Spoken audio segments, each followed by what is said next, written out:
Hello साथीहरु, के छ खबर?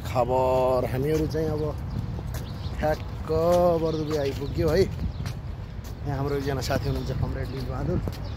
हामी चाहिँ सट्ट बर्दुबी आइयो छ। तपाईहरु कता कता हुनुहुन्छ, के हुनुहुन्छ नि?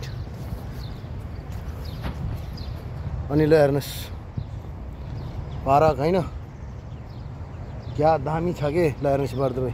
नेपाल सरकारको बुद्धि कहिले आउँछ हौ यस्तो बनाइदिनु साथी।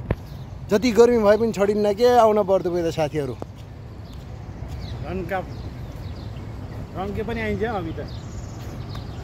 ल है साथीहरु, तपाईहरु पनि आउनुस्, सर्लक्क लाएर बर्दुबी घुमौँला, भेटघाट हौँला, इन्जोय गरौँला। ग्रान्ड बसहरु लागेकै छन्। अब तपाईको समुद्रको किनारा आइपुगेको छ है। परिवारहरु नाचेका छन्। हेर्नुस्, आउनुस् है साथीहरु, आउनुस्।